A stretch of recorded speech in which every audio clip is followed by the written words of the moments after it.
30 years of the best sports talk in Middle Tennessee, featuring Tennessee Radio Hall of Famer George Plaster, Tennessee Sports Hall of Fame coach Watson Brown, and young guns Billy Derrick. And now, here's your host, George Plaster.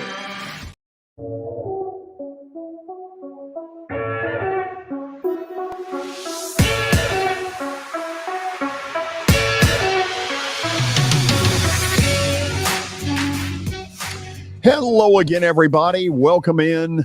It's a beautiful Monday. Weather up near 80 degrees. Well, it's probably not near 80, actually. Let's go more low 70s, mid 70s. It's nice, whatever the case. And this is the week of Memorial Day. Hard to believe, but we're just a few days away. May is almost over. By the way, we have a late breaking bulletin at this very moment into our sports desk. Here it is. Miami has scored again.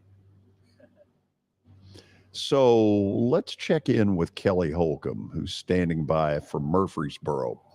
So Kelly, I got some stuff to throw at you. You ready? Yeah. Okay. So last night, and I'll jump in on the parade, the Celtics quit like dogs. Quit. Okay, and now they're hearing things like down 3-0, 149 NBA teams in playoff series have gone down 3-0, and it is 0 for 149. Okay, right? Oh, yeah. Okay. And I would assume that if the Celtics die like dogs tomorrow night, that Joe Mazzulla on Wednesday or Thursday will be shown the door, and they'll go after, Budenholzer or Nick Nurse or Monty Williams. They'll get them a coach because this roster has way too much talent. But, there is a scenario in Boston where a team has climbed out of a 3-0 hole and won a series. That would be the 2004 Boston Red Sox, who knocked down the Berlin Wall, and it was the Berlin Wall against the hated Yankees. Yeah. And in game 4 of that series, as memory serves me, the Red Sox were down a run in the bottom of the 9th inning, and the guy who is now the Dodgers manager, Dave Roberts, stole a big base, stole second base, that led to them rallying, tying the game in that inning off Mariano Rivera, he was as lights out as any closer in the history of the game. Anyway, the Red Sox won that game, somehow came back in game 5. Big Papi, I believe, hit a 2-run homer that won the game in extra innings. They went to New York, mangled the Yankees in games 6 and 7. If you remember, Curt Schilling had the bloody sock. Anyway, up and down New England, this was the big deal because Red Sox people despise the Yankees. I've always contended that while it was nice that the Red Sox went ahead and won the World Series against the Cardinals, the truth of it is the Boston fans would have been fine with just ripping the Yankees' guts out. Oh, absolutely. I mean, I think, you're right about this basketball deal. 3-0, both teams are down. I said to David earlier when we were talking just a few minutes ago, though, but what if, it's like been 149 series, I guess, and it's 3-0 down. Nobody's ever won, but it would be funny. It would be crazy if something like both these teams, the Lakers and the Celtics, are both down and came back in the same year in 3-0 deficits. Now, do I think that's going to happen? Absolutely not. But if you look at Boston, they're 3-0 down. If they could somehow win in Miami, they could go back to Boston. And if they win that game in Boston, now you're making the Miami Heat think a little bit. that may be the case. I think LA will win tonight. LA, I still can't believe I'm saying that. I've never been a Lakers fan. When I grew up, it was Lakers or Boston, and I was a Celtics fan. I was Kevin McHale right here, Lakers. Yeah, but I was a Boston Celtics, Larry Bird, Kevin McHale, Robert Parrish, the Chief, Dennis Johnson. I was those guys. Couldn't stand, Magic and all that, but I'm for the Lakers this year. So I just think it would be harder for them. I think if they win tonight, I just don't see them win. Denver is really good. I mean, they're the best team in the league. Charles Barkley's been saying it forever. Watching it, they've got guys that can score. I mean, you look at the Joker, you look at Jamal Murray. If those two guys are not down, then you got other guys. I mean, you got the Porter kid stepping up, you got KCP stepping up. There's a bunch. All those guys can shoot. So it's just I think they're the most well-rounded team in the playoffs. It would be harder for LA to do it than it would Boston. So I do wonder if anybody has gotten in the Celtics coach ear and said, listen, number one, let's get you the film footage of the Red Sox miracle when they overcame the Yankees. And then any chance you get one of those Red Sox on the phone to basically say it was the greatest feeling in the world to step on the Yankees' throats in Game 7, where by the end, the Yankee fans had left. The final, I think, was something like 10-4 in Game 7. Trot Nixon, if I remember correctly, had a couple of homers. I would get one of those Red Sox players on a conference call with the Celtics guys and chew them out and say, have some damn pride. Care. That's a good idea, George, because it can be done. I even think, wasn't it the year, and I hate bringing this up, but wasn't it the year that Joe Torre and the Yankees, was it the Atlanta Braves? Were they up 2-0 or 3-0? The Braves. The Braves were up 2-0. This was in 96. And this is the one that in truth would have validated the Braves as the team of the 90s, because a year earlier, Bob Costas's call when Marquise Grissom caught the ball was the team of the 90s has its world championship. Okay. Those words will forever be etched in my mind. If I forget that, you'll know I need to be in the home. But they get up 2-0 in New York. Yeah. And the Yankees go to Atlanta and just lay waste. And sadly, the one that blew it, the Braves were up 6-0. Willie and I had snuck behind home plate, and I had to watch Mark Wohlers hang a slider to Jim Leyritz. And when he hit it, I was like, oh, crap. We're in big trouble. And guess what? We were. But I think that was the year that didn't Joe Torre say we'll win this series? After 2-0, he came back and said we'll win this series. So and Joe Torre was a former manager of the Braves. Yes. And a very popular figure in Atlanta. Yeah, but it's not over. I'm with you. I don't think it's over, and I think that the Celtics have the team to do it, but are just like Charles Barkley said on the broadcast last night, they're physically gifted, but are they mentally gifted? Like they're not mentally. Like last night showed that they're not mentally tough. They quit. I've never seen anything like that before. They just kind of gave up, and that's what everybody's ripping them for because you're getting paid a lot of money. You're in the Eastern Conference Finals. I mean, show some grit, show some determination, and they just didn't show that. So that the Boston fans are upset. But if they can somehow figure out a way to win Game 4 in Miami, they go back to Boston in their home crowd. I think they have a chance. I don't know, but if you do win these next two games, you're going to put it in the Miami Heat's mind, man. Maybe there's something here with these guys, and we got to finish them, so we'll see. While you were talking, Miami scored again. I just wanted you to know that. They did that. I mean, it was unbelievable last night watching those guys play. Billy, good weekend? Great weekend, George. Really? It was a good weekend. Better than mine? No, nothing can match a Billy Joel concert at Nissan Stadium. That's pretty cool. When 50,000 people sing Piano Man, mean, you think about the level of creativity that it took to create that song. Now, as loud as that was, 18,000 in Bridgestone, where it's all trapped in a building, because I've seen him do it before. And the part is, sing us the song, you're the piano man. And the crowd does the whole thing. Yeah. And in an arena, it is one of the coolest. It gives you chills to hear it. If you're Billy Joel, it's not even worth trying to sing. Just let the crowd take it. And Stevie Nicks. Listen, when you get to hear the landslide, it doesn't get any better. For an old goat like me, that was pretty good stuff. Even I know who Billy Joel is. Good. Kelly's probably surprised by that. I am surprised, man. And I'm surprised that George is a Billy Joel fan. That's unbelievable. George gets out everywhere, don't he? Billy Joel, in my opinion, is the greatest songwriter, singer. You think about all the stuff this guy put out. Oh, yeah. I mean, he was just a machine. Mm-hmm. He's got a sense of humor, too, and I like that. He'd be good on this show.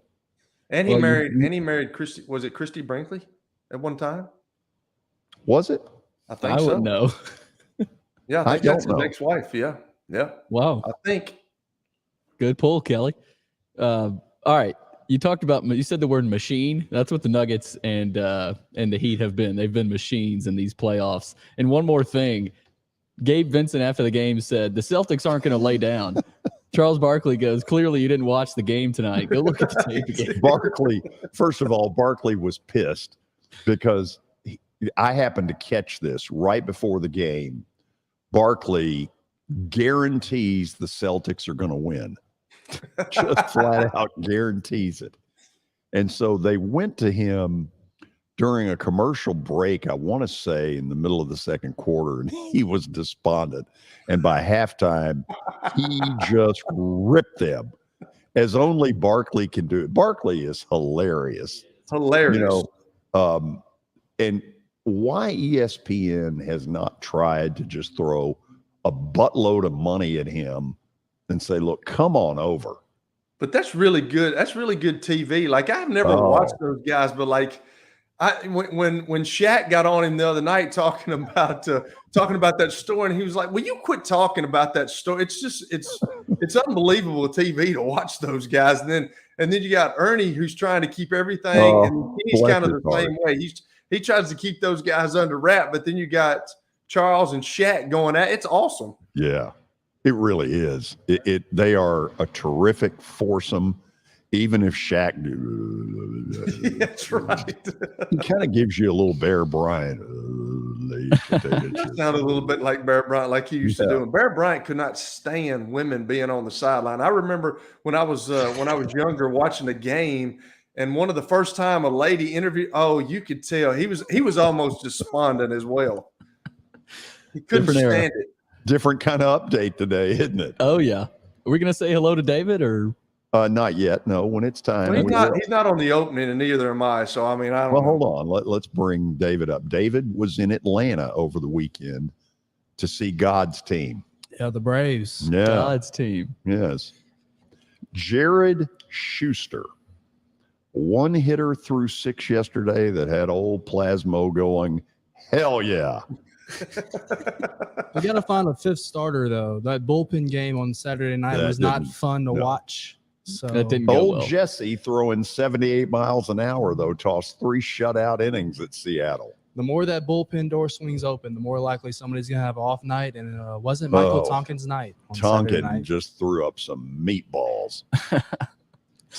So anyway, we're glad you had a good time. I know we got to all the NBA playoffs. So, yes, we did. But the NHL playoffs are still going on. And I'll keep saying, I think especially now, I know both series are 2-0. But they've been more entertaining, I think, especially these conference finals. Golden Knights beat the Stars 3-2 in overtime. That was the 4th straight overtime game in the NHL playoffs. Yeah, if you're looking for regulation, this is not your sport. No. And it's interesting for some of the fans. You wonder how long some of them stayed. Did they stay for overtime? Let me tell you, in Carolina, those people didn't leave at all. No. No. No. Speaking of Carolina, when it happened with the Preds, the 3 overtime victory against San Jose the year before they made the big run, I would say 95% of the place stayed. And which Kelly, is incredible. I was one of them. Oh, we know you were. Way past curfew. It's weird, though, when the clock hits 1 o'clock, you're like, wow. I'm in an arena at 1 o'clock. I got to get home. Yeah. I got to get home and go to sleep. Yeah, no, Las Vegas is up 2-0. Yeah, and they'll Florida, be up 2-1 after tomorrow. You can just sort of take that one to the bank. Okay, I'll write that down. Please do. Florida leads their series 2-0 over that over one Carolina. I'm not so sure about. Your Hurricanes, George, they're slumping now. Yeah, this Florida team, every time you think you've got them, you don't. This has been one magical They ride are for the them. Preds of 17. You they could say really at this are. point an even better run. I mean, the overtime games, they don't lose. It's crazy. It's pretty amazing. But Brooks Koepka does win. He wins Yes. the PGA Championship, his third PGA Championship for Koepka. Historic win. And for Koepka and the Live Golf League, the Saudi Arabian finance circuit that reportedly paid him $100 million in guaranteed. So he's going to make out pretty well with the PGA Championship and Live. Yeah, he won $3.5 million yesterday. But the real 3.5. story, that block guy, the PGA Pro hits a hole-in-one and qualifies for next year's PGA Championship. I mean, that was the real story. Kelly, this is a true story. So this has been about 9 years ago. I hit a worm burner at Harpeth Hills on, I want to say, the 6th hole on a par 3. Please tell me it didn't go in. The thing scoots right up there, and it comes within inches of a hole-in-one. So I go on the air that day, pretty excited. We hit a breaking news sounder, and I'm telling Willie and Darren about this near hole-in-one. And as it's happening, I get a kidney stone attack. Oh gosh! This is God's honest truth. As you're talking to Willie, As I'm talking, and I know what's going on. Because you've had it before. You've had it before. Oh, yeah. And so we get to the break, and there's just sweat pouring everywhere. And Willie goes, "Are you okay?" I'm like, hell no, I'm not okay. I'm having a kidney stone attack. I'm out of here. I'm going to the hospital. That thing starts working its way through the canal, man. Yeah, It's like I've heard that stuff is just excruciating. Yeah. But yeah, Brooks Koepka, unbelievable what he's been able to do.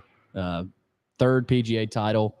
He won at Belle Reve Country Club outside St. Louis. He won in New York the next year, and now he's won again in New York. So Koepka keeps rolling. Carmelo Anthony in the NBA. I know we talked a little bit about the playoffs. He has announced his retirement from the NBA. Of course, played at Syracuse. Really good college player. He was not in the NBA this season, and he'll retire as the number 9 scorer in league history. And with this motto, I never met a shot I wouldn't take. I didn't like. Man, he loved to shoot. He could shoot it, too. He could shoot. He's a heck of a player. His prime, he's one of the more unguardable players in the NBA.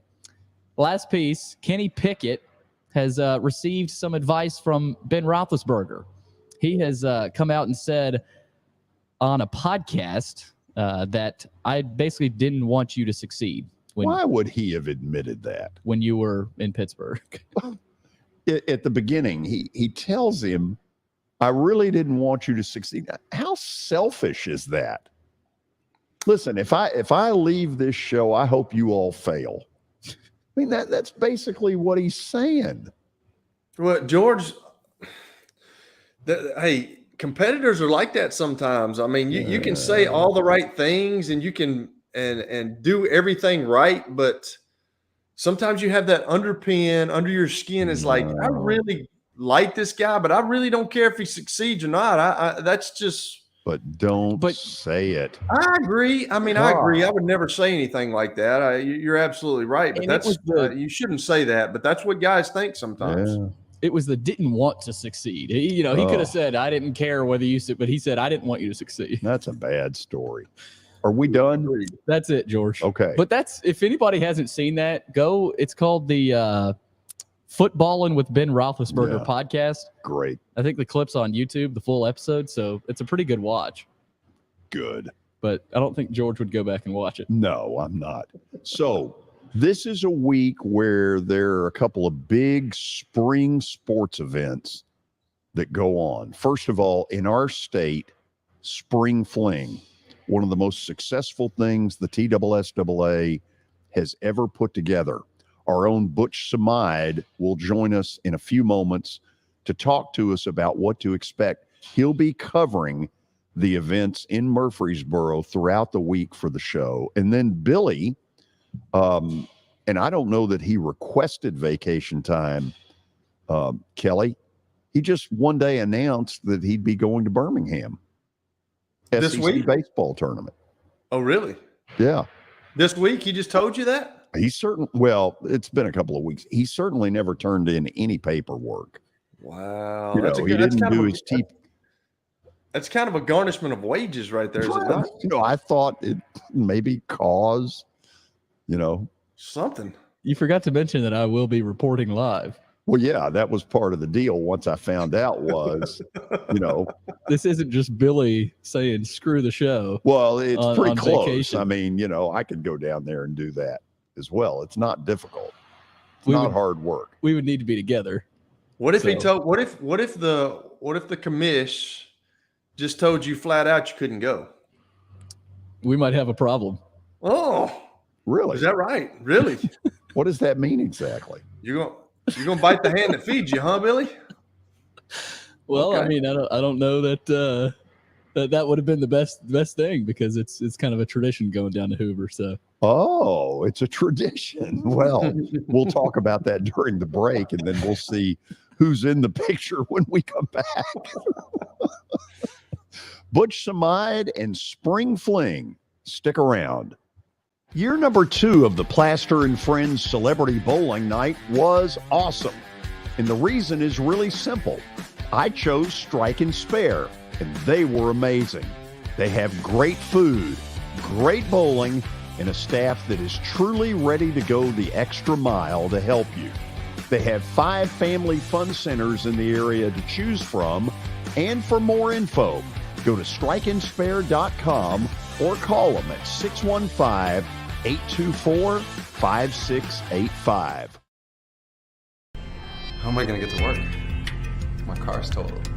Skylar, our team is making a call right now. We'll get you a rental car. Don't worry. That's a relief. Call us 24/7. We're here. We're going to help.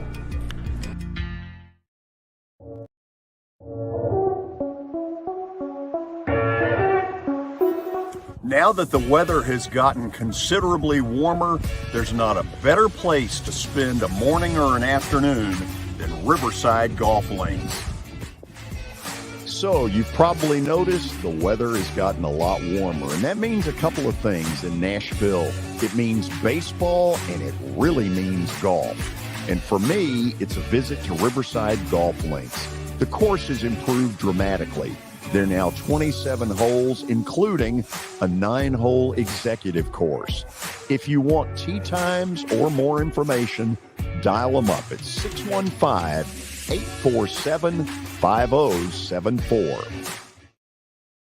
You can't see the sights without the sounds. From the crack of the bat to the roar of the crowd and everything in between, discover what Hit City has to offer. Spend your nights cheering on the Nashville Sounds at First Horizon Park with giveaways, fireworks shows, theme weekends, and more. Single game tickets are on sale now. Visit NashvilleSounds.com to claim your seat today. If you're looking for a football camp for your son or daughter that stresses the fundamentals and doing things right, let me suggest the Hometown Football Camp. Here's former MTSU quarterback Wes Counts. The Hometown Football Camp is a youth football camp at Battleground Academy, June 19th through 21st. This is a working skills camp for young football players to learn proper technique and skills to prepare them for the upcoming season. Our coaches have won championships at both high school and college levels and are eager to pass along their knowledge. So if the young football player in your life wants to be successful this fall, send them to the Hometown Football Camp. Register at hometownfootballcamp.com. That's hometownfootballcamp.com.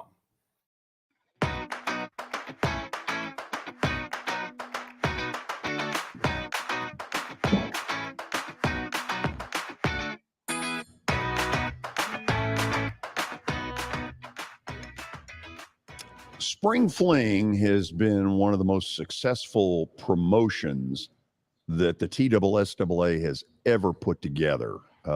The week of leading into Memorial Day, Murfreesboro is the site of a ton of competition, a ton of good stuff. Kelly, I know we're going to bring Butch in here in just a minute. Do you remember when it started? I do not remember when it started, George. I was thinking about that, but I do not remember. I know that it's a big deal for Murfreesboro here. I mean, there's baseball, at all the high schools up here. There's Eagleville's in it this year. Stewart's Creek is in it as well from Rutherford County, but they have games at Riverdale, at Oakland, at Rockvale, I'm sure at Stewart's Creek. I know they got the 1A out at Eagleville. So I don't know when it started, but it's a big deal up here in Murfreesboro. You got soccer, you got tennis, men's or girls and boys tennis. It's huge up here, and you got people coming in. They're staying. I mean, it's a big money maker for obviously the community of Murfreesboro. People coming in and getting hotel rooms and going out to eat and things like that. So it's a pretty good deal for Murfreesboro. Okay, let's bring in Butch Samide from our staff, who joins us by way of Zoom. Good picture there. Well, hold on. Let's get BGA in. If you look at the alma mater there, the BGA. Let's get that in there. Yeah. I think we might have 2 track athletes going, no other teams, but we'll be there. We'll be there. So what's the history of Spring Fling? Yeah, so this will be the 30th Spring Fling event. So I believe it started in 1994, and you might be saying the math doesn't add up, but due to COVID in 2020, there was no Spring Fling, so this would be the 30th Spring Fling. It was actually first hosted in Chattanooga. The first Spring Fling only had 3 cities that bid to host, and now you get upwards of 20 different cities across Tennessee all bidding to host. But it has been in Murfreesboro since 2003. It also had a couple short stops in Memphis and I believe one other location, but since early 2000s, it's been in Murfreesboro, and it's been a great success. I mean, it's the only 7-sport kind of Olympic style competition in America. No other high school, no other state is doing anything like this. And it's a great blessing to be able to see all these different athletes, all these teams kind of in the same area at the same time. Okay, so we got a little sibling rivalry going on here about Good Pasture. David went to Good Pasture. He's all fired up. Billy has attempted to belittle David's school with what, Billy? What is the problem? That they play in a weaker division, not the strongest region. And Father Ryan is a team that's at the lower tier of Division II, AA, at least in baseball, AAA in football. And that's a competitive league. I think Good Pasture would compete in that league and do well in that region. They're beaten up on. No disrespect to who are the teams they play, David? George Plaster's BGA Wildcats. Not to bring very BGA. high academic school, by the way. Oh, I'm sure. Let's bring Kelly into this real quickly. Hold on. Billy wants to belittle my school. He attended my state championship game in 2017 at MTSU, where we faced a first-round pick in the MLB draft, and wanted to say we didn't face any competition. That would be Ryan Weathers, of course, who plays for the Padres. David's now. kid. So, but regular season, I think Good Pasture would serve themselves well to maybe find a new region. Kelly, I know we've butted into Butch's deal, but I think to use a line of yours that should be aimed at Billy, don't be a hater. Don't hate. No, he's absolutely right. I mean, what does it matter, Billy? Like, grow up. Grow up. So, Butch, talk to me about what Good Pasture is trying to do in spite of Billy's pathetic attitude. Yeah, well, Good Pastures position themselves. Not only are they the number one Max Preps ranked baseball team in Middle Tennessee, but they have an incredible record. They're the 1 seed in the Division II Class A state tournament. I think the only competition they're going to see is from North Point Christian, who's on the other side of the bracket. So I believe they might play them in the semis or maybe in the state tournament if one of those two teams loses before the semis. But other than that, I mean, they've been cruising past their district and their region throughout the whole regular season, and I don't see that stopping anytime soon. David, I know you're dying to say something. Well, they have the best player in the state, in my opinion, and Carson Rucker, committed to Tennessee, won Mr. Baseball last year. Probably going to win it again this year. He's just insane. I talked to Coach Carter a couple weeks ago. He said he's the best player I've ever seen in my life. Scouts have been stopping by to see him. He said he's going to go within the first 2 or 3 rounds in June's draft. So I wouldn't expect him to go to Tennessee, but he's stud. They have 9 D1 commits. I mean, it's ridiculous. Wow. Good for them. Gauntlet. Okay, on the softball front, Butch, softball has become a very popular sport. You saw this weekend ESPN's almost wall-to-wall coverage of NCAA softball. In TSSAA, what's the softball story? So this year, it's going to be really fun because not only is the number 1 overall team, Green Hill, going to be playing, but the number 2 ranked team in Tennessee, Farragut, is in the same tournament. So you will, once again, they will either face off in the semis or they'll have kind of a, best 2 out of 3 maybe in that state championship final on Friday. So I'm really excited for that. I promise everybody watching that we will be there for the semis, covering it live, and for the final. If it goes to multiple games, we will see. But those are the 2 best teams. They've been the 2 best teams for a while now. That tournament, the Class 4A tournament, it's going to be fun. Okay, we got a ton of soccer fans here, as evidenced by the kind of attendance that Nashville SC is having. And by the way, a really good team that they've put together.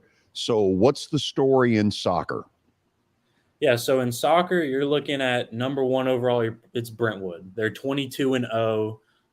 They ran through the district tournament, and I think the closest game they had was 5-1.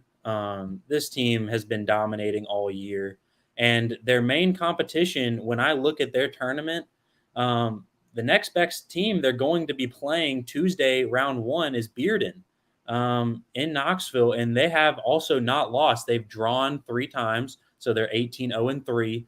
But I mean, 2 teams that haven't lost, you rarely see them in the first round of a state tournament. But so one of those teams, unfortunately, is going to have their first loss in the state tournament, and that's going to mean their season. But that game is highly anticipated, and I can't wait to see that one. Okay, you told me that that on the tennis front, there is a young guy, and I don't know a whole lot about him, and probably most of our viewers don't either, who is really kind of trying to make history this week. Let's talk about it. Yeah, so his name is Ranjay Arul, and he's going for a potential 3-peat. But if you rewind the clock a little bit, remember I said the COVID year 2020, they didn't have a spring fling. So he missed the opportunity to win potentially 4 for 4 in his high school career. So this is definitely going to mean a lot to him. He's going to be going to his 3rd spring fling, looking for his 3rd singles state championship for Collierville. I'm excited for him. I know in a couple other classifications, there's going to be a couple repeat champions potentially, but Ranjay is the only one in singles that has won already 2, looking for 3. And so I know a bunch of people are going to be cheering him on. Okay, so you did a great job with sort of some of the storylines of what's going on. Now, I'm about to turn it to Kelly Holcomb, and you know that he can be rough on young people. If he gives you any trouble, just flash that logo to him, because Kelly would love to have gone to BGA, but they had an entrance exam. Well, I don't really – Butch, do you really know who you're dealing with right here? Like, you know this guy? I mean, I know him, but I will say if we had the Kelly Holcombs coming in today, I think our football team would do a little bit better, and maybe we waive that entrance exam. But Yeah, I don't know about that, brother. I'm a little bit old now. I don't know about that. Back in the day, maybe. So my question is, and I don't have many, but my questions are, me living in Rutherford County, coaching at Riverdale. I know you said the softball, like Green Hills, I think is 40-2, and they play Riverdale, which is 17-23. I mean, do the Lady Warriors have a shot? Well, that's one of the hard things. I mean, you look at even softball at the collegiate level this past weekend, and you have teams in the super regionals getting blown out by 10 or more runs, and then you have others that are surprise, shocking upsets. So, with as dominant as Green Hills has been, I don't expect to see a first round exit, but there is a losers tournament, a losers bracket in the softball. So Riverdale won't be done if they do lose. They will have a chance to, potentially win some more games, maybe see them again or somebody else if Green Hills gets knocked off somewhere down the road. But it's going to have to be one of those upsets that no one saw coming. So if they lose, they go into the Kelly Holcomb bracket. You called it that, not me. You've been waiting to say that stuff, George. Beat it for a second. I mean, I got some more questions here. Hey, so Eagleville, didn't they win it? They won the state tournament last year in boys and girls softball, I believe. Do you mean baseball? Yeah, baseball. Baseball. Yeah. I think yes. I think that's correct. Yes. They're back in it, and they're playing Cofield. Do you know anything about Eagleville? Do you know anything about Cofield? Do you know? I mean, they got a good shot to repeat, or do you know? Honestly, that's something that I'm not too sure about. It's kind of been crazy. We will have a second reporter there, second guy with me. So we've been kind of splitting it up. I'm probably going to take soccer the first day. He's going to go more baseball and softball since there's a lot more that's set in place. Sometimes you got to kind of run around to catch all these games. But right. As the tournament definitely winds down, they're going to be a player and a team that we're definitely going to key in on because those storylines like the repeats, things like that, those are always so important. Correct. What about Stewart's Creek? You know anything about Kelly? Oh, Let me tell you what's going to happen here. Jack Gold from our staff will help Butch tomorrow.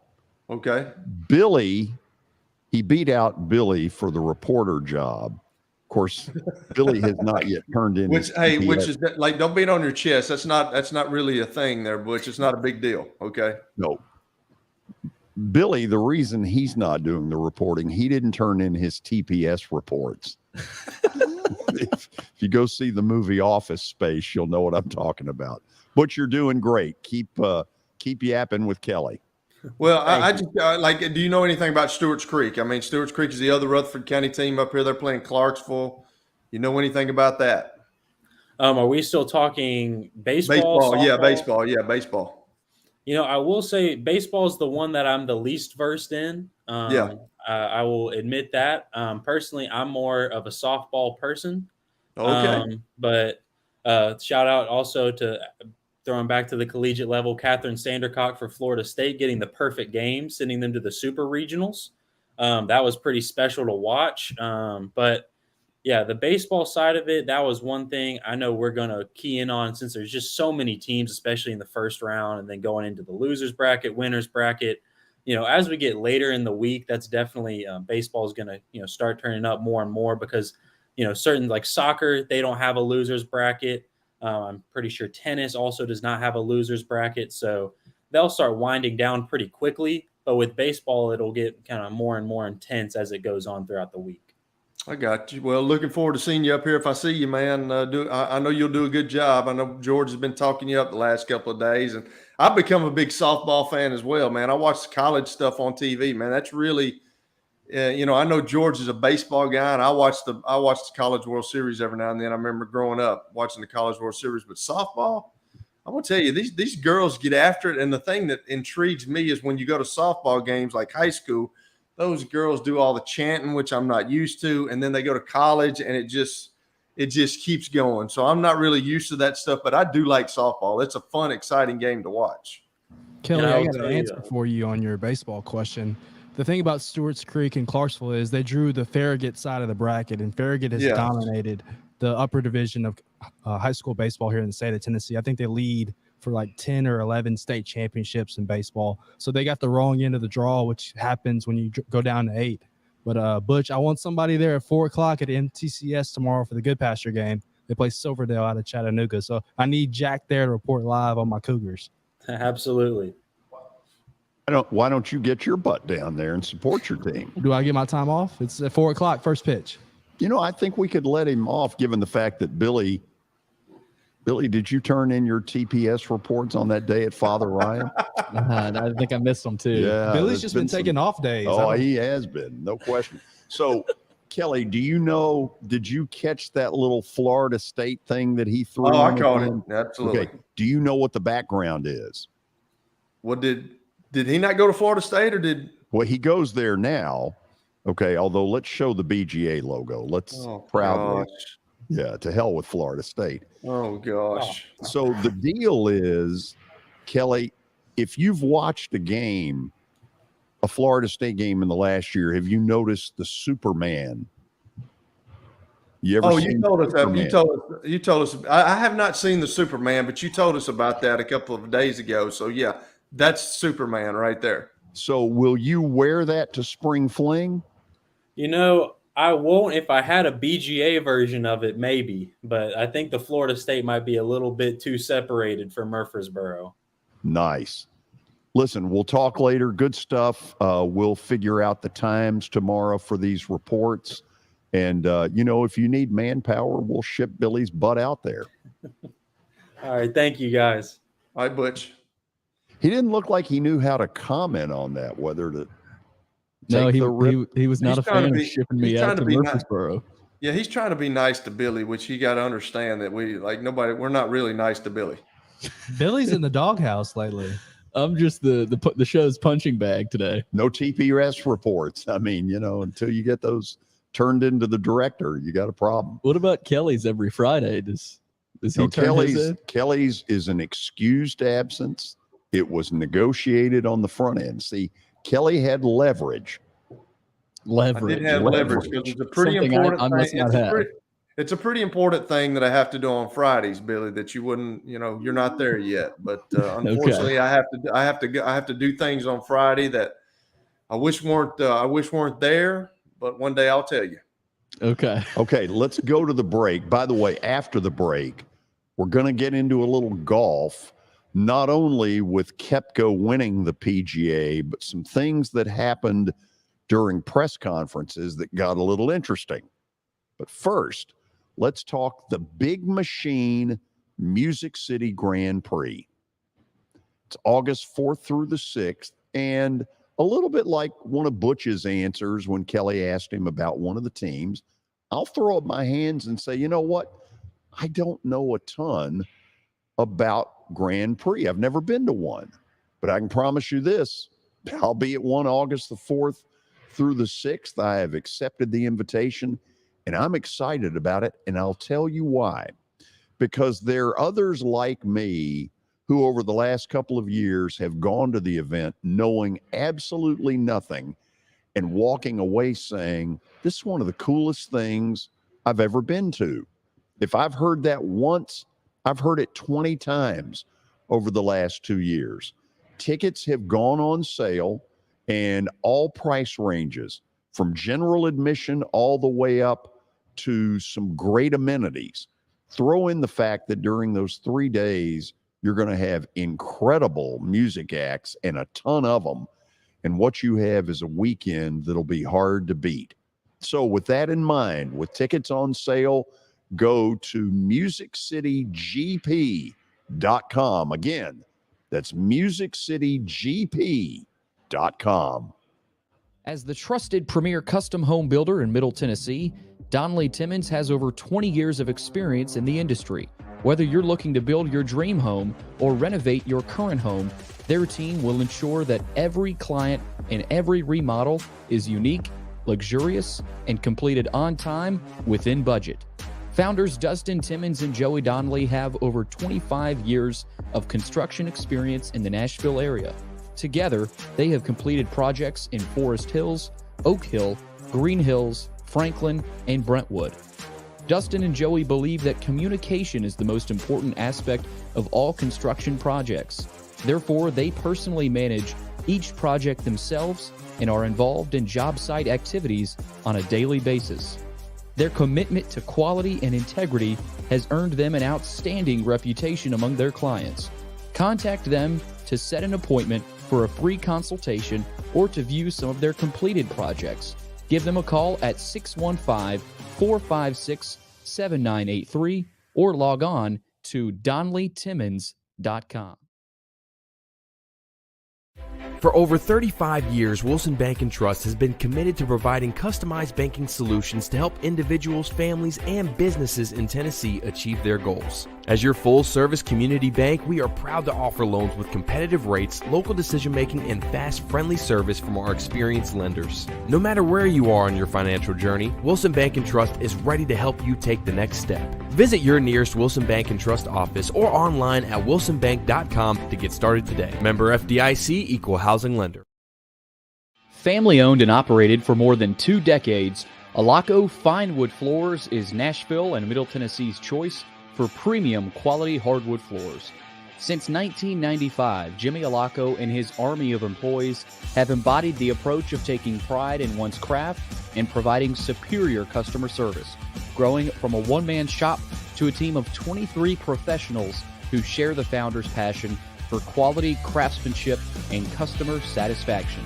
If you are interested in contacting them, you can find their headquarters at 2505 Winford Avenue in Berry Hill, or give them a call at 615-356-0303. Again, that's 615-356-0303, or log on to alacofinewoodfloors.com. Alaco Fine Wood Floors, serving Middle Tennessee's hardwood flooring needs since 1995. At Baird, we have a different slant on global financial advice. That global capabilities mean nothing without personal attention. We have investor relationships in 35 countries and market expertise in over 40 industry verticals, all to help make the most important investment connections of all, yours. Global financial advice with a client-first approach. It's the shape of things to come. Discover the Baird difference at BairdDifference.com.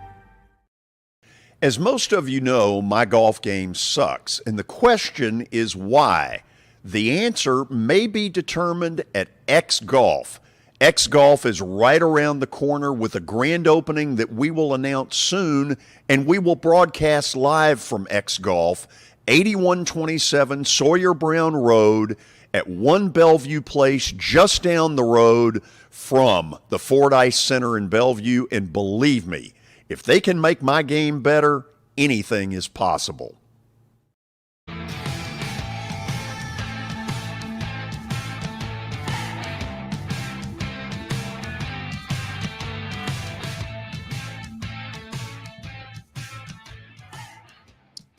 Two late breaking pieces of news. Number one, we will be at X Golf a week from Thursday, June the 1st, for a great grand opening.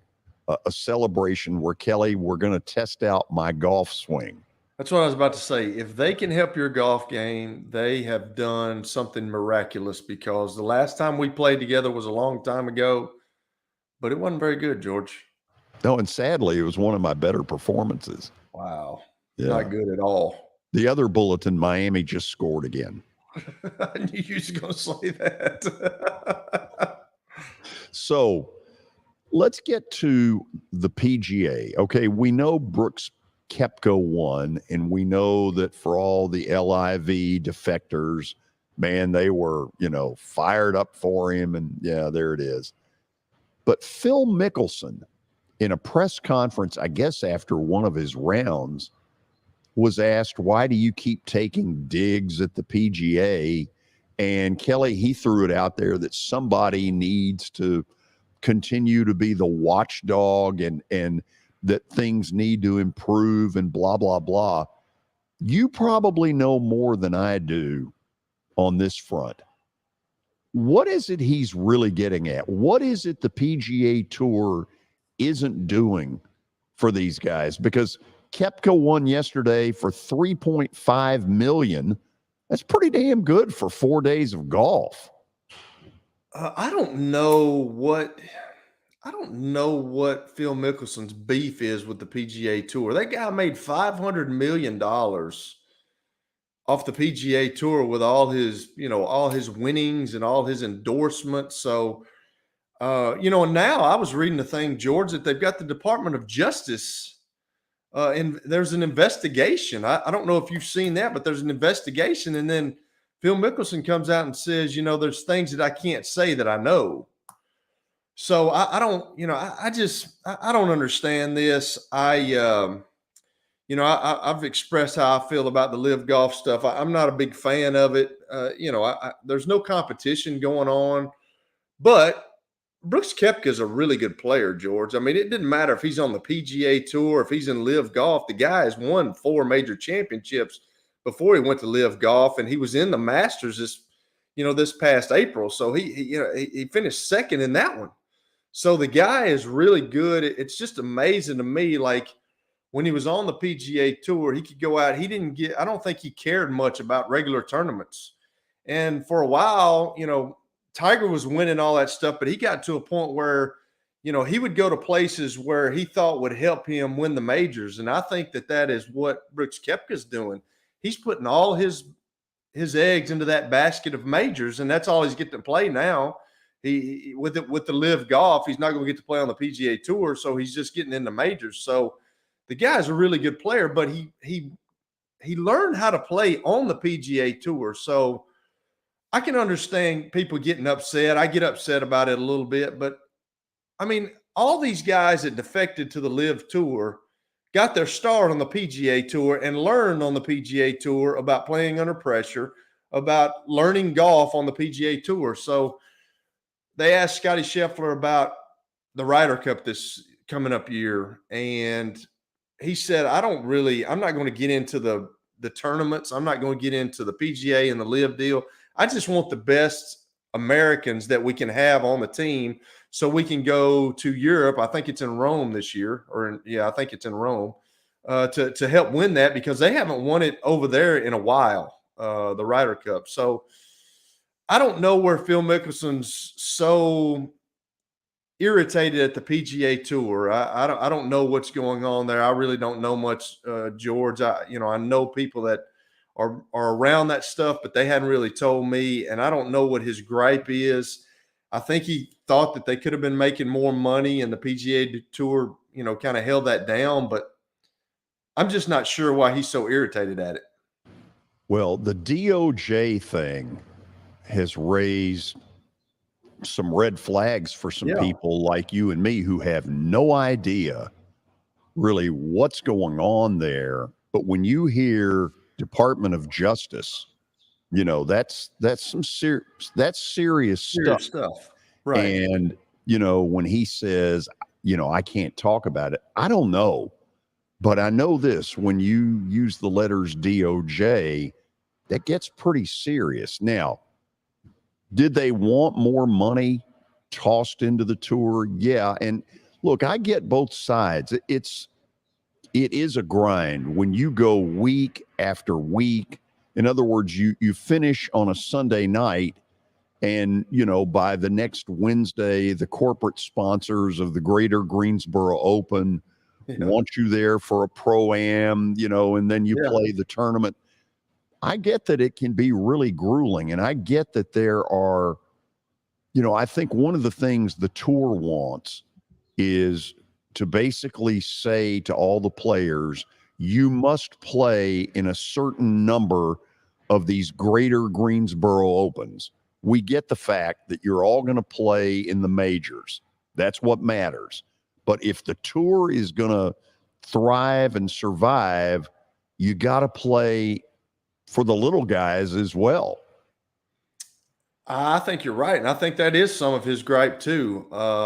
It is grueling, George. Those guys have to play. That's the one thing that I love about the PGA Tour, though. I've said it about other professional sports. when you make the PGA Tour, you've got to make a cut on Friday. If you don't make that cut on Friday, then you're not going to get paid. So I think that brings you've got to produce in that league. If you're not producing, you're not making a cut, you're not making any money, and it puts a better product out there on the field.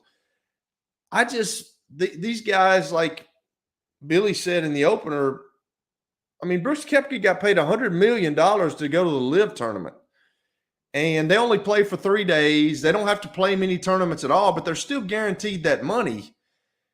And I know you still want to work on your game, but like, what incentive brings the best out of you when you're already getting paid that money?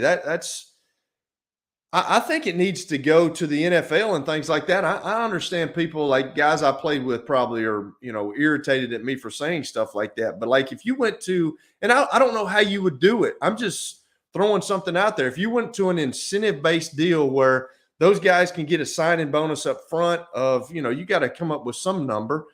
But then if everything is incentive-based after that, you're going to have guys really going after it, really have you won't have what we had the other night in the NBA, the deal with the Celtics quitting because they've got something on the line. So I just think everything needs to be incentive-based. I don't know how the LIV tournament, like, I guess if you guys want to go out there and you want to win it and you want to slap five and have fun and talk, and I guess that's kind of where our society's going right now, George, but there's no incentive they've already made their money. So like winning, like, does it matter if I win? I'm already getting paid. So I don't know where that goes. I have trouble with it. I have a hard time with it.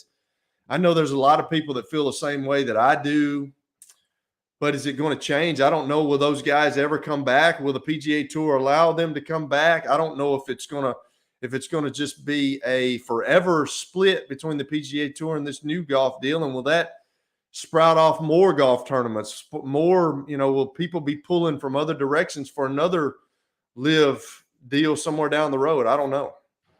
Okay, all of you stick around. Here's what we've got coming after the break. Number one, we'll have stat of the day, which probably will not make us look very good.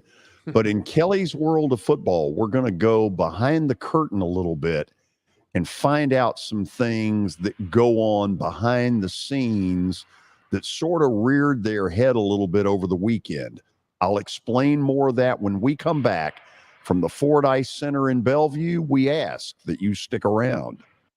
Hey, thank you for meeting with me today. The insurance company has made an offer. Already? How? They've offered you the entire policy. Thank you, Blair. You're so welcome.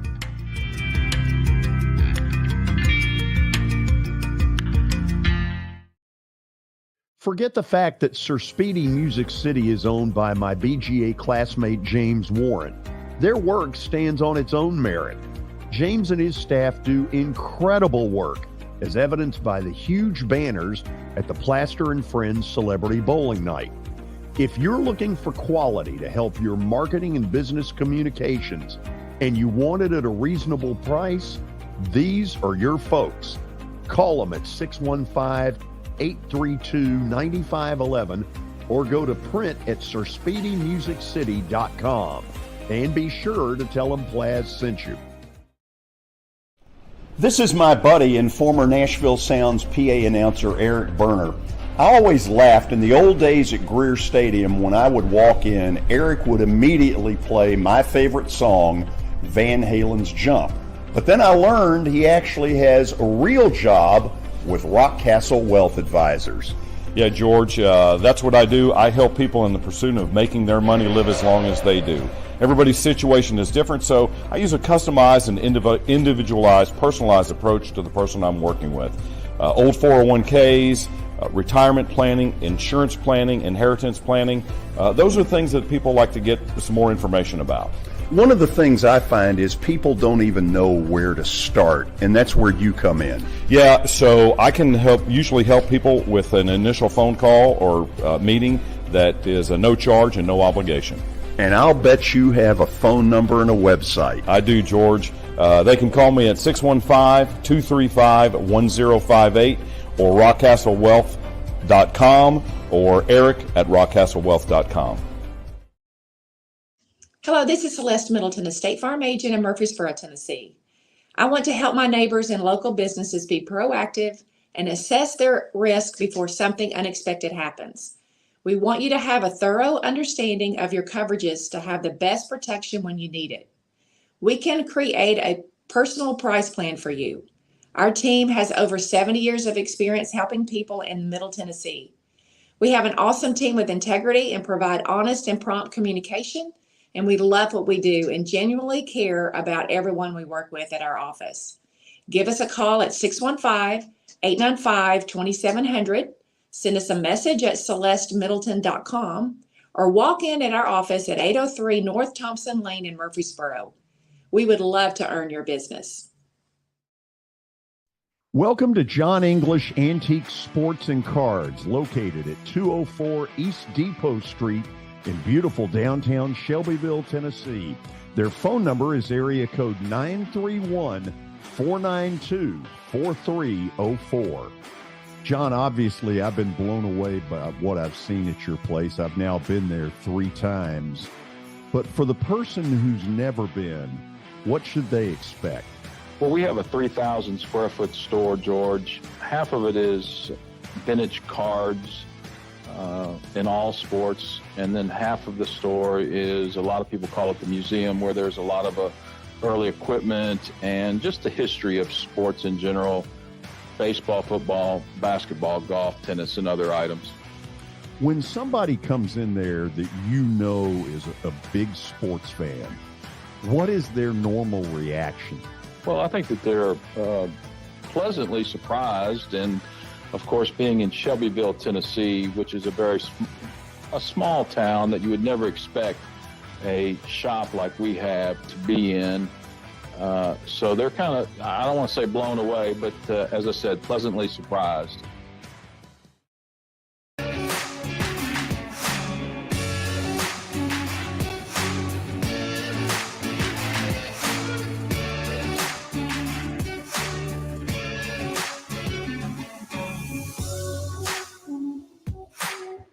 Welcome back in. Stat of the day on a Monday, presented to you by John English Antique Sports and Cards, located in Shelbyville, Tennessee. 204 East Depot Street is where you can find them. They're open during the week, Tuesday through Friday, from noon to 5, and on Saturdays from 10 a.m. to 5 p.m. So give them a visit. You can give them a call at 931-492-4304. See what we got, and we're going to the association once again. Little playoff nugget here. Dwayne Wade is the Miami Heat's all-time leading scorer in postseason history with 3,864 points. Can you name the former or current Heat player with the most three-point makes in Heat franchise history in the playoffs? Most makes in Heat franchise history. I know this, and I did not look at it earlier. I promise. Well, you got to let them fend for themselves first. I'll let you guys fend for yourselves. Well, hold on a second. You're not the one to make the rules. Well, he said, okay, fair enough. He comes up with the stat of the day. I know he does. He should be able to make the rules. How many times has Danny bailed them out? It's rare for David to be able Kelly, to take are control. you listening to this? Yeah, Billy's starting to get out of control, George. You're going to have to do something here. I mean, this guy's telling you he's going to Hoover to the SEC tournament. He just tells you he doesn't have. Perhaps a suspension is in order. Absolutely. But the thing about it is, Billy understands that he has leverage on you because you can't do this without him. So that's big. Leverage. So I do have leverage. You got to find it. You got to find it wherever you can. Okay.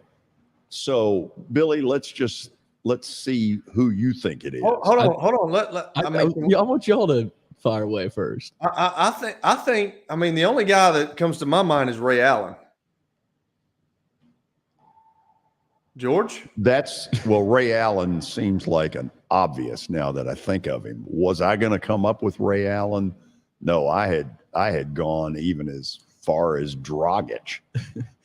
Ray Allen was my first thought, but okay. I knew it was either post game or in a tweet today. Duncan Robinson. Robinson, if left open, buries the three. He's hit a ton of huge threes. I think it's Duncan Robinson. What do you think? Well, George? now wait a minute. You've totally confused us. What do you mean? Is it Ray Allen or is it Duncan Robinson? I said Ray Allen was my first guess, but I realized. So you're going with Duncan Robinson. Yeah. Okay. Could Chris Bosh be in there? Could LeBron be in there? I'll give it to you. LeBron is second with 124 career 3-point makes in the playoffs. He's Which second. one are we going with, Kelly?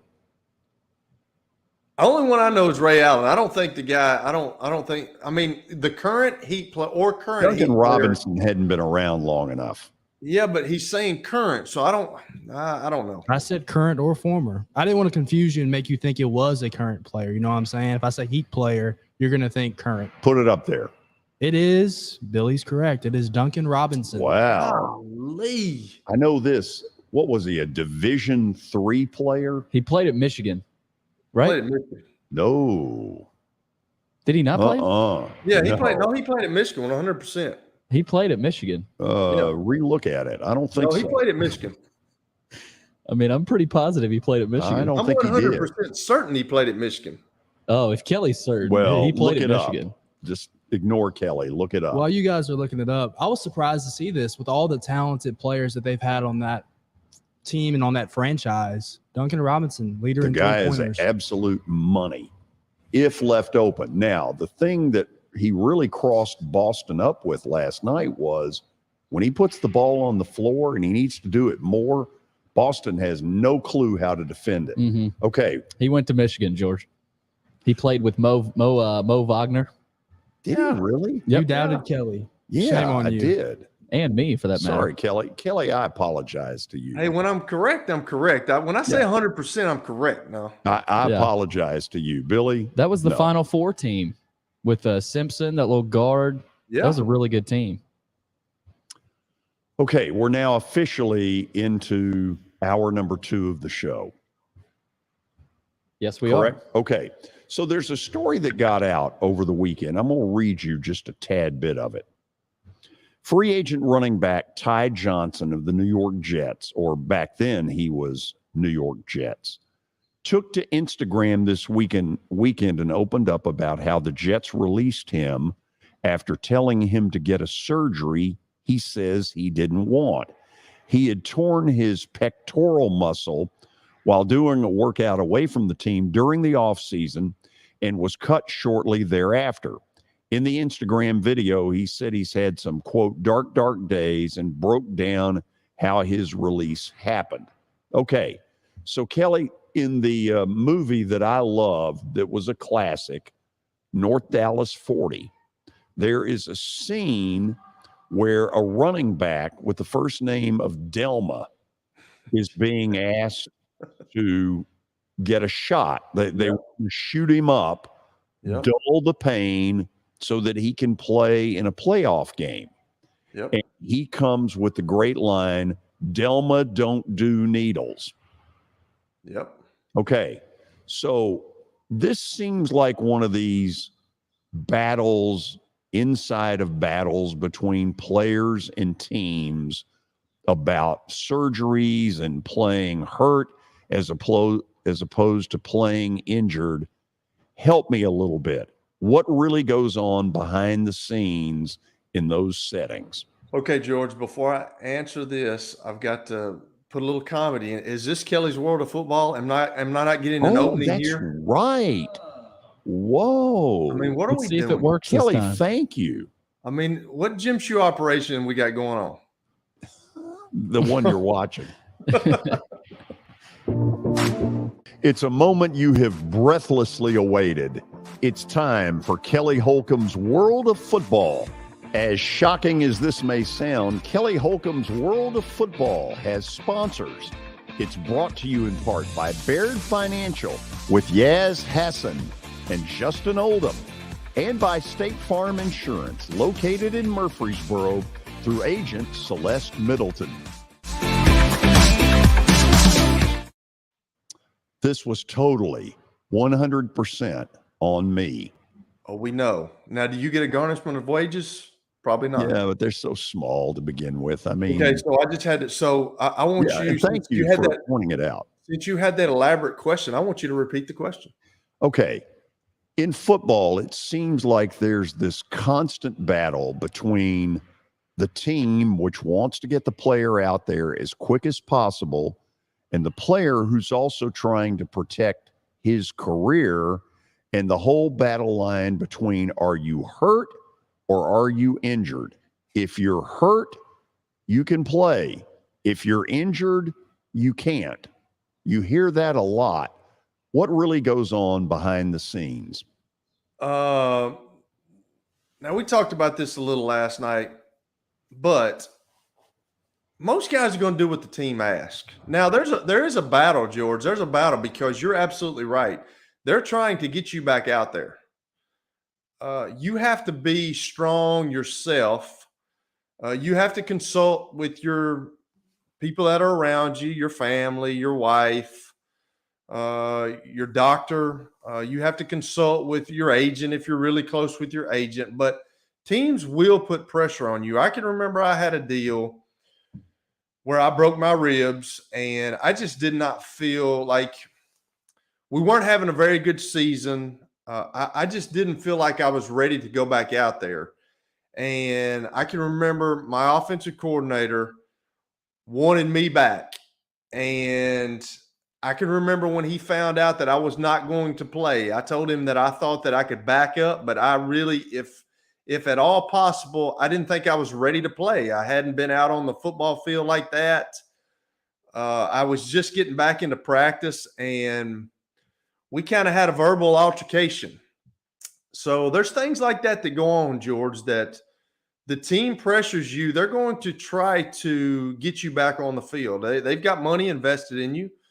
Now, I know that it was different back in the day than it is today. I think guys have more say. I think with the concussion stuff that's coming around, I think guys are looking at it more, obviously with concussions, but with other injuries as well. I think that a lot of guys try to go get second opinions.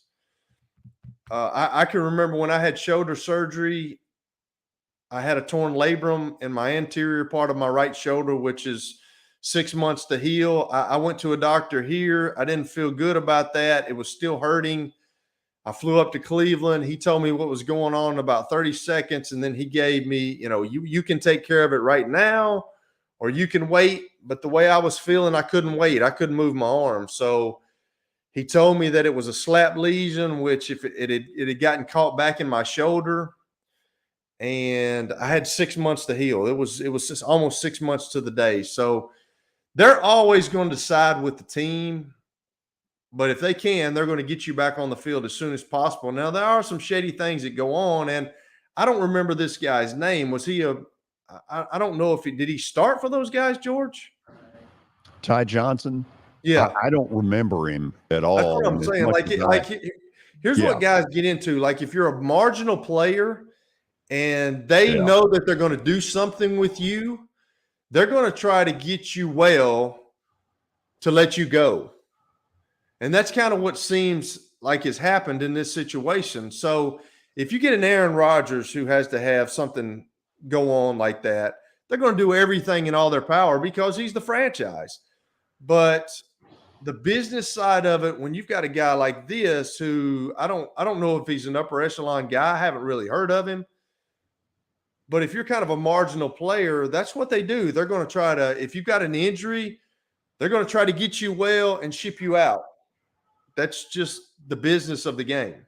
Kelly, in the movie, and admittedly, this is a movie that was, going way, way back, and it was sort of aimed at the Dallas Cowboys, and it was aimed at Tom Landry a lot.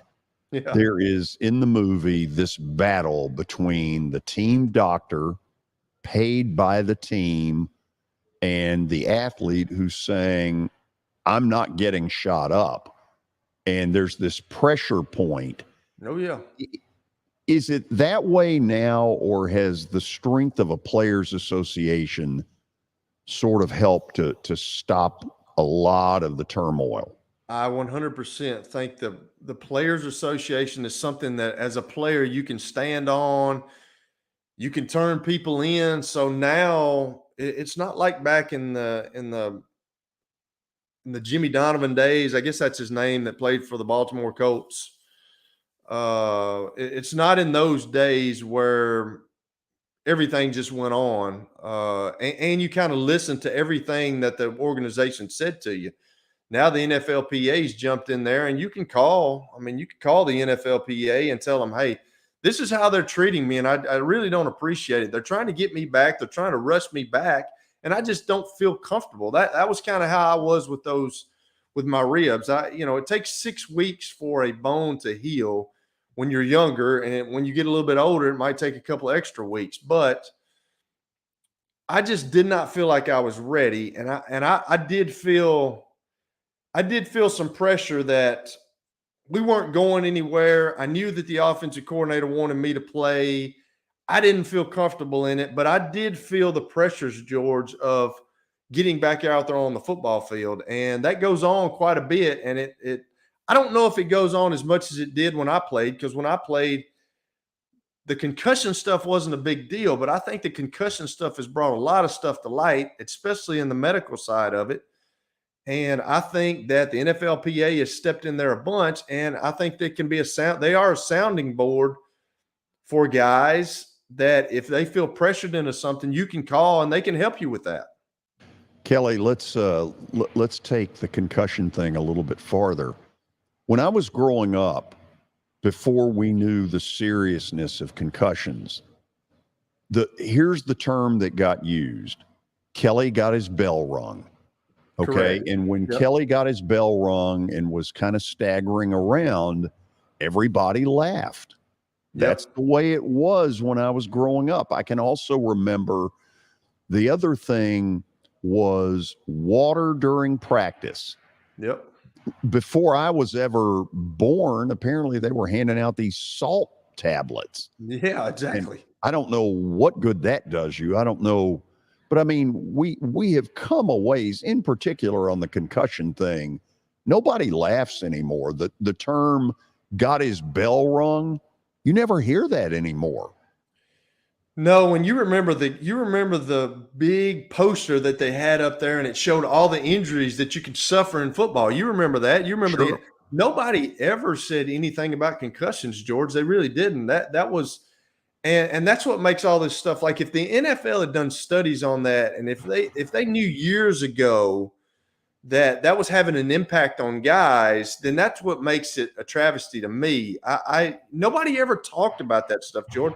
I can remember my first, and I'm not saying anything about MTSU and Coach Donnelly and those guys, but I can remember my first scrimmage I had. I got knocked out cold, and I can remember waking up, and Mr. Camp was on my left side and Coach Donnelly was on my right side, and they both had me taking me off the field. And I literally told both of them, because I was trying to be Mr. Tough Guy, and I literally told both of them, let me go, I'm fine. So they let me go and I almost fell. And I can remember Coach Donnelly just laughing at me. But I think I was out there the very next day, George. They didn't that stuff wasn't. It was just like you're getting your bell rung. That's what it was. I can remember there was so many instances where I got my bell rung in college, in the pros. I didn't tell anybody. I wanted to play football. I can remember being in the pros. I was playing Seattle, and I had a stinger, and I got my bell rung. And I don't even know how I took a snap on the very next play because I couldn't feel my right arm. I'm glad we didn't call a pass play. But I had worked myself up to where I was starting, and I wanted to keep that job, and I told nobody. And I think that's where athletes are, and I think the NFL has done a good job. I think it goes all the way down to college and high school now, because if you're asking a competitor, if you come over and ask me if I'm okay, I'm going to tell you yeah, because I want to play. I'm a competitor. I want to play. I didn't think about health at that point. I didn't think about years down the road with my brain having this calcium deposit in my brain called the Tau syndrome. I didn't think about that stuff.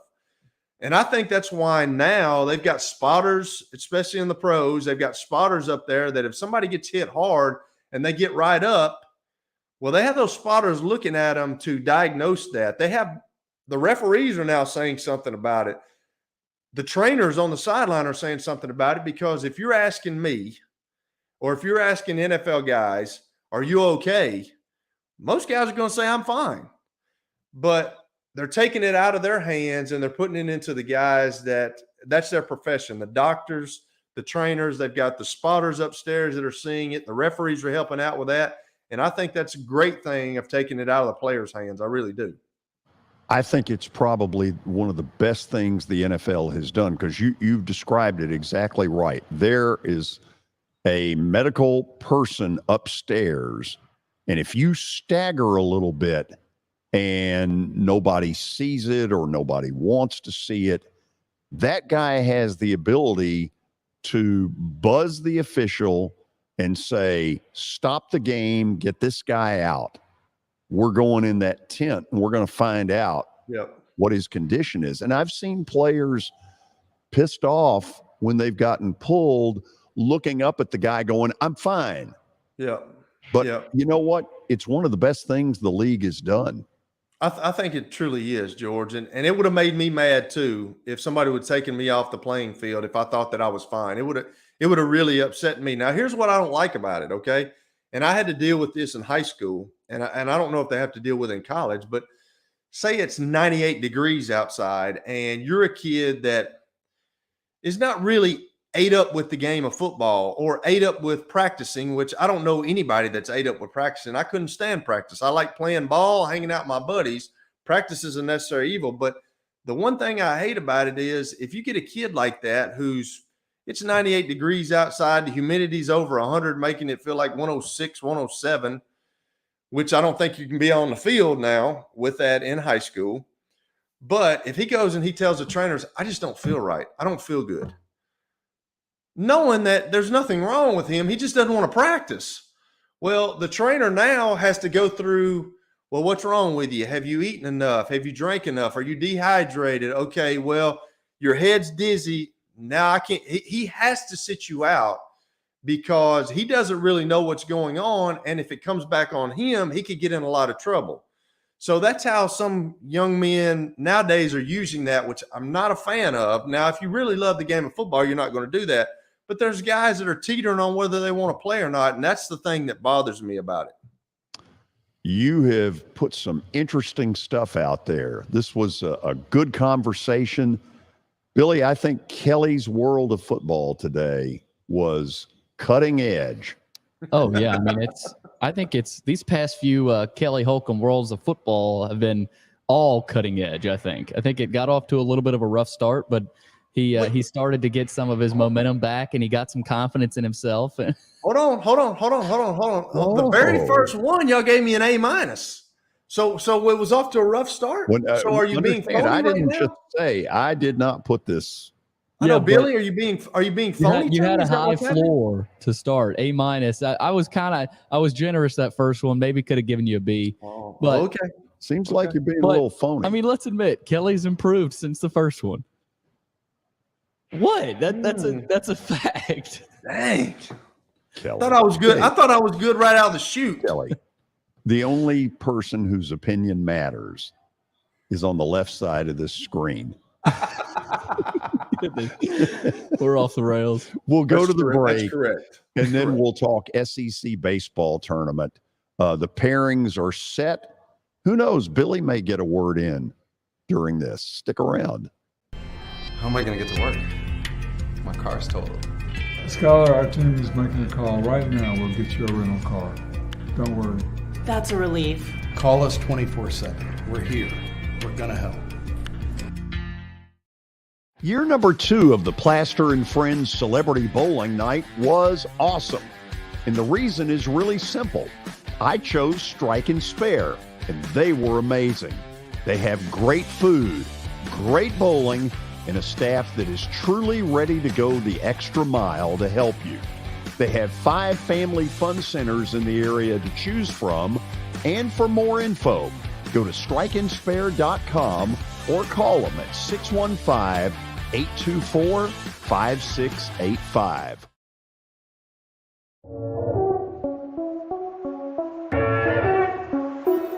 Now that the weather has gotten considerably warmer, there's not a better place to spend a morning or an afternoon than Riverside Golf Lanes. So you've probably noticed the weather has gotten a lot warmer, and that means a couple of things in Nashville. It means baseball, and it really means golf. And for me, it's a visit to Riverside Golf Links. The course has improved dramatically. There are now 27 holes, including a 9-hole executive course. If you want tee times or more information, dial them up at 615-847-5074. You can't see the sights without the sounds. From the crack of the bat to the roar of the crowd and everything in between. Discover what Hit City has to offer. Single game tickets are on sale now. Hello, this is Celeste Middleton, a State Farm agent in Murfreesboro, Tennessee. I want to help my neighbors and local businesses be proactive and assess their risk before something unexpected happens. We want you to have a thorough understanding of your coverages to have the best protection when you need it. We can create a personal price plan for you. Our team has over 70 years of experience helping people in Middle Tennessee. We have an awesome team with integrity and provide honest and prompt communication, and we love what we do and genuinely care about everyone we work with at our office. Give us a call at 615-895-2700, send us a message at celestemiddleton.com, or walk in at our office at 803 North Thompson Lane in Murfreesboro. We would love to earn your business.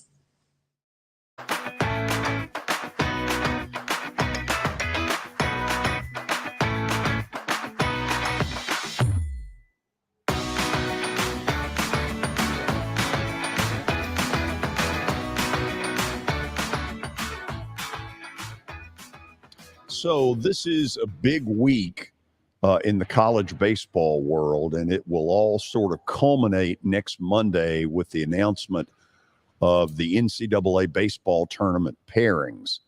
And the way it works, if you get in the NCAA tournament, you're either in the first week hosting, you're one of 4 schools that will play an on-campus site. And then if you're one of the real dynamic teams, top 8, and you win the first week, you will play host to a super regional that is a best 2 out of 3. SEC clearly right now the best baseball conference in America. So as we end up showing you these pairings, Billy, how many schools in the SEC really truly have something to play for this week? Well, looking at the RPI, college baseball has RPI as well. 9 of the top 16 RPI teams are from the SEC. So you look at that, top 16, you mentioned the top 16 teams will host a regional at their park. You could be getting 8, maybe 9 SEC teams. I think 8. They'll ultimately get 8 teams to host a regional. But right now, they've got about 10 teams in the tournament. You could say 11 if Georgia's that 11 seed. They've got to go on a big run here because they only have. So hold on. There are. Oh, wow. Yeah, there's your bracket right there. There is your bracket. You look at the top. LSU got the 3 seed, which is kind of surprising looking at the season they had. Arkansas, the 2 seed. Can we hold on? Can we take us down? Yeah, there we go. You want to go full screen with it, David? Let's go if we can full screen for a minute. There we go. Okay. Full screen bracket right here. Okay, so let me ask this. So Georgia really has something to play for. Yes. Georgia has to go on a run. South Carolina? They're hosting. They're a lock to well, I say that. They're not ranked in the top 25, but their RPI is very good. So they're almost one of those borderline teams as well that they'd like to win a couple. Tennessee is in the tournament, will be in the NCAA, but today not likely to host. They're on the bubble there to host. They're another team. A good tournament could really help them. Yes. A&M on the bubble to get in. A&M's on the bubble to get in. They need. I'm hearing they need a win or 2 to lock up a tournament berth in general. Kentucky's going to host in the opening round. Most likely. Yep. Not likely to host in the second round. Not likely to host in the second round, no. Okay, same thing with Alabama. Same thing with Alabama, but those are two teams. Whoever wins that Kentucky-Alabama game, you're feeling really comfortable.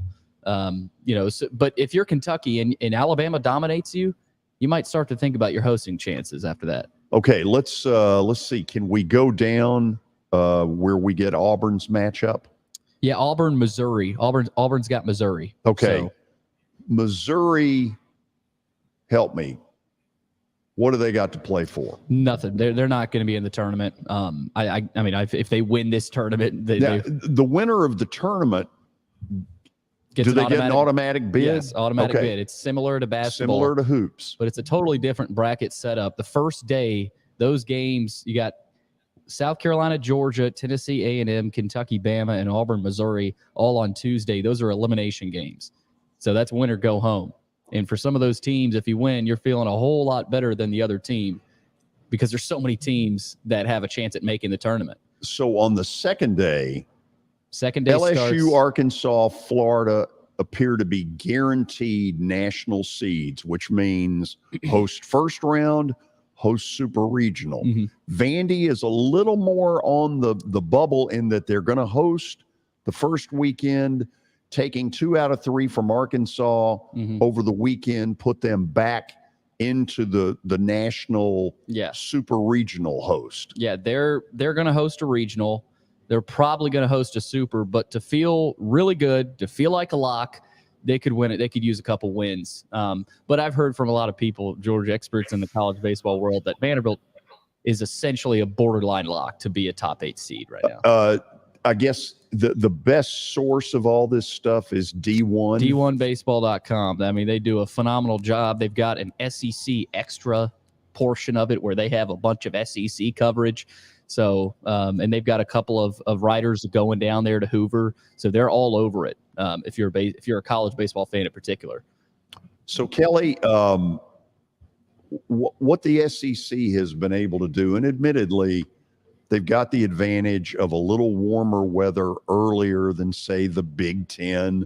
Yeah. How you play Big Ten baseball, you freeze your butt off the whole time. Well, it's true. And you say Big Ten, George, they always struggle to get teams into the tournament. Whoever wins that tournament gets in. But other than that, the competition level is so low because it's hard to get guys to play up there. Yeah, nobody wants to play in the Big Ten baseball. No. I mean, it's snowing when they start to sneezing. Yeah, I mean, they've got a couple good teams this year, but other than that, there's not a ton of depth in that conference. And the argument is that there are people that want to start the college baseball season in April, blow out Cape Cod League, which is what would really lose out in the summer, and extend the college baseball season into July before schools arrive back on campus. If that happened, then you'd see the Big Ten do a lot better. I agree. I mean, this baseball season starts what, David? February? February. The only problem with that, George, is the MLB draft. Those guys need to get in the organization. That means you're pushing the draft back later. The draft now occurs during the College World Series, which is another problem. It's a huge problem. Yeah. So the sport of baseball is in an interesting spot with the draft and college players. They went to a draft lottery now. So yeah, the A's are not guaranteed to get the #1 pick next year. It's a draft lottery, kind of like the NBA. So the MLB draft has changed. They changed the date. When Dansby Swanson went 1-1, he found out while he was on the field. It's up crazy. in Illinois. Yeah. Now they do it after the World Series or during the World Series that week. And Kelly, I don't know if you'd agree with this, but I think college baseball, SEC baseball in general, we talked about it with Chris Lee, how much of a gauntlet it is. I think that's sort of sped up to a level that the MLB draft and Major League Baseball has sort of rushed to catch up to it. There's so many good players out there. Well, the thing that me looking at it, I know you guys know way more than I do about baseball, but the thing looking at it is you look at the SEC tournament this year in the brackets, Ole Miss, who won it last year, is not in it, and then Mississippi State not in it as well. That's kind of crazy because they've been national champions the last couple of years. Yep. Yeah, they're not even in it. Which is, I mean, and Chris said it, that's how good the SEC is. You can be a team that won a national title, but the next year you better buckle up because the same teams are coming at you the next year. The weird thing on Ole Miss, Kelly, they were the very last team in the tournament. Totally got it. Yeah, absolutely. They got hot at the right time. Yeah. You talk about putting a movie together. Yeah. Whew. The movie of the rise of Ole Miss to baseball national champion last year. Unbelievable. And now it sell well in Oxford. Probably sell well in Mississippi. I don't know how well it'd sell in anywhere in Utah. else. But I mean, it's the stuff movies are made of. It's crazy. Yeah, and Coach Bianco, he was threatened to lose his job, and he was playing for his job. And then people another at Ole Miss have told me if they had not gotten in, he was gone. Oh, that's crazy. And another thing, looking at the bracket, is Vanderbilt's in a tough spot because they always have trouble with Florida. Is that not correct? Yeah, they got swept at Florida, and they're on Florida's side. Another thing, though, Kelly. Yeah, another thing. David and I were talking about it earlier. These teams that have already secured a regional and super regional host, they know they're going to be at home in the postseason. They don't treat the SEC baseball tournament as the end all be all. So you may have a Kentucky, Alabama, the winner of that game. They'll go play Florida, and they'll pitch their ace or their second best guy. Florida might be throwing one of their midweek guys, Tim Tebow. Yeah. So it's different. Baseball is a totally different season setup where, basketball tournament, you're not hosting, those first round games, right? You got to go play at a neutral site. Florida knows they'll be hosting. Vanderbilt knows they'll probably be hosting both rounds as well. So it just everything changes in the SEC tournament this time of year. But no, you're right, Kelly. Florida's the best team in the SEC right now. Arkansas was co-champion as well. But I'm interested in seeing how LSU performs and the pitching strategy they go with. Do they go all out to try to win it, or are they sort of sitting back? It's always interesting to see what teams get hot in the SEC tournament because of the motivation factors are so different. Yeah, George made a good point on those single elimination games happening tomorrow. Tennessee, Kentucky, Alabama. Who do you start as your pitcher because you're short week? The series last week were Thursday, Friday, Saturday, so they're pitching on short rest for them. They normally pitch a week apart. If you're trying to get that super regional berth or host that regional, who do you pitch? Do you throw your ace on Tuesday? And if you make it to the end of the weekend, you're throwing him 3 times in a week and a half. So how do you judge your pitching matchups? Like Vanderbilt, you got to be careful. Vanderbilt can be careful and throw a midweek guy on Wednesday against Auburn or Missouri because they don't have the pressure of winning to try to host moving forward. Whereas Tennessee, they need to do some damage to maybe host a regional or even get a super at that point. Well, it'll be interesting. Here's Kelly under the category of 3 things in life are certainties. You're ready for this? Sure. I know where this is going. Death, taxes, and whoever is assigned to the late game, the last game of the day, it doesn't ever happen on time. Because it always seems to rain down there in Hoover. Oh, yeah. Although the forecast this week's actually pretty good. It looks really good. Yeah. And I was down there last year. That game didn't start, that late game. We stayed for the first part of it. It didn't start till about 10:30 Hoover time. So yeah. They were Which out is of there. Central time. Right. Central time. That's not Eastern. Okay. Out of here, we're going to go to the break. And then, Kelly, guess what happens then? Plaster's bet of the day, which the Hurricanes let you down the other day. Yes, they did. 2 wins are coming up. Stay tuned. All right. As the trusted premier custom home builder in Middle Tennessee, Donnelly Timmons has over 20 years of experience in the industry. Whether you're looking to build your dream home or renovate your current home, their team will ensure that every client and every remodel is unique, luxurious, and completed on time within budget. Founders Dustin Timmons and Joey Donnelly have over 25 years of construction experience in the Nashville area. Together, they have completed projects in Forest Hills, Oak Hill, Green Hills, Franklin, and Brentwood. Dustin and Joey believe that communication is the most important aspect of all construction projects. Therefore, they personally manage each project themselves and are involved in job site activities on a daily basis. Their commitment to quality and integrity has earned them an outstanding reputation among their clients. Contact them to set an appointment for a free consultation or to view some of their completed projects. Give them a call at 615-456-7983 or log on to DonleyTimmons.com.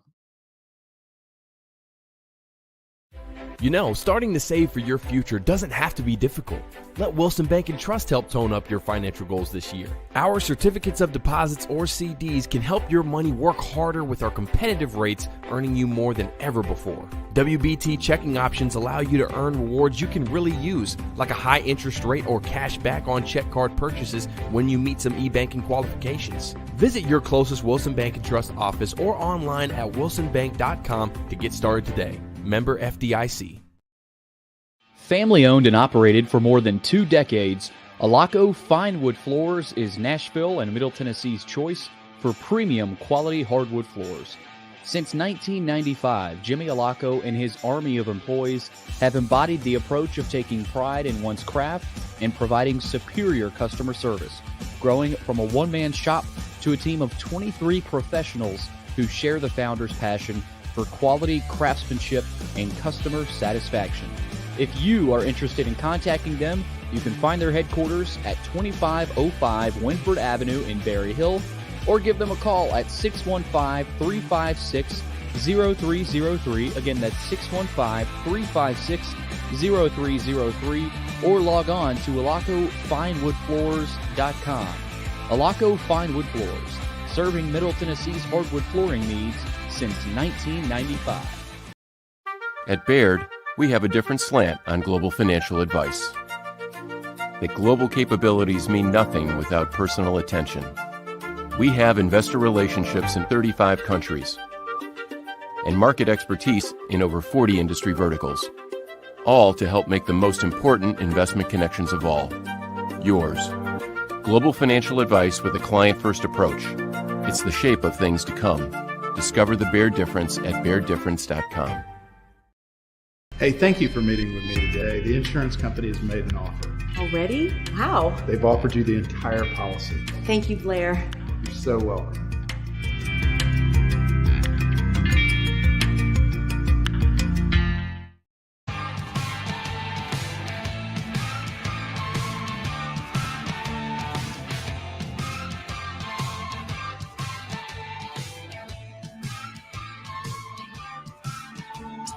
Welcome back in. Final segment on a Monday. Time for Plaster's Bet of the Day, presented to you by Bart Durham Injury Law Firm. They are, simply put, the best in the business. They are lawyers you can trust. So give them a call at 615-242-9000 or log on to bartdurham.com. And for George, he split this weekend 2-2. Miami and Vegas were golden, but his Carolina Hurricanes let him down. That wasn't the only thing that. Well, the Lakers as well. The Lakers. I'm so disappointed. So let's go to where we're going tonight. I'm going back to the Lakers, and you're like, the definition of stupid is to continue to do the same things over and over and over. Here's my question that I'm asking myself. Are the Lakers really going out in 4? Okay. Here's the thing. Unlike Boston, which has played like dogs, the Lakers have not played half bad. Denver's just been really good. And, you know, I would think there's a level of pride that the Lakers have that they do not want this to go down in flames on their home court. The line is very small. If the Lakers win, they're likely to cover. I'm taking them. I think that's a good pick because I told you last week it's hard to sweep a team. And as bad as the Lakers have played, you just got to feel that one of the greatest players to ever play the game has a little bit of pride about him, and he's going to will that team to win. I know the guy's 38 years old, but I've been for the Lakers. Denver's really good, but I just can't see him sweeping L.A., but we'll see tonight. What incentive do the Lakers have, though, to go win tonight? I mean, I know you don't want to get swept. You know, I know LeBron, maybe some pride, but I mean, what as a coach, what do you say? we're down 3-0. Well, I think it's let's win tonight and then worry about Wednesday when we get to it. Game by game. There may be certain people, Billy, who deep down have got their golf clubs in the car and they're ready to, head to Vegas. LeBron James does not strike me as that person. My whole thing too is like I said it to start with, like they're down 3-0. LeBron has kind of done everything you can do in the National Basketball Association. He's won MVPs, he's won championships, he's the leading scorer of all time. He's won so many series, but wouldn't this be like another great accomplishment that he had, because he knows the history of being down 3-0. Like, what if he were able to bring these guys back? That's something that nobody has ever done, and that would just be like a feather in his cap to do something like that. And if you're LeBron, that would be LeBron, really cool. If you're LeBron, you don't know how many more Western Conference or Eastern Conference finals you're going to get to. This might be one of his last shots to win a championship. He's not getting any younger. He said he wants to team up with Bronny after next year. Well, that's not probably going to be on a contending team. So this might be one of his last chance to win a championship. Well, truthfully, he has not been all that good in this. His 3-point shooting has been downright awful.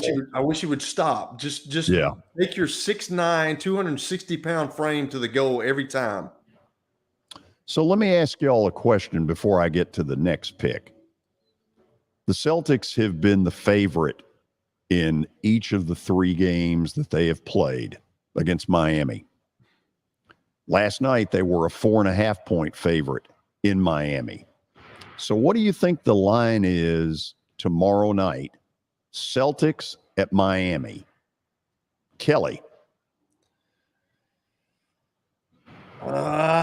Miami, they're saying that Miami is going to be the favorite, obviously. So I'm going to say Miami -7. Billy? I think it's sort of the other way around a little bit. I think it's Boston -2 or 3. Okay.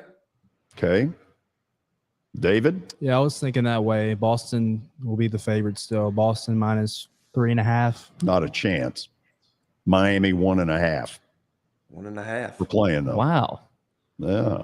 I thought it would lean Boston because a lot of people putting money on Miami. These Vegas people, there's a reason they have chandeliers. Hey, they're pretty good. They are pretty good. Now, let's get to the other game tonight. Benedict Arnold will go with the Florida Panthers. I am damn sick and tired of losing to this team. They're at home. Every time I think Carolina has them on the ropes, 2 minutes later they score. I don't know what it is about Florida. Now, the goaltender, Bobrovsky, has been out of his mind. He is a big reason they're where they are. You know what? I'm going with them. And I'm going with the Hurricanes. Well, but the difference is, Kelly, you're on. You got your name on the line here. I know. I get it. I'm on the clock. I'm against you, though. I'm for Carolina, obviously. Don't be a hater. This is you predicting Florida going up 3-0. Yes. So at home. That's a statement. This is back in South Florida somewhere. Carolina, baby. Here we come. Okay. Good show tomorrow. Tony Basilio right during the Tennessee baseball game. Who is it they're playing? A&M? Texas A&M. Yeah. Okay. Kelly, behave until then. I'll try. See y'all tomorrow. See all of you tomorrow. See you.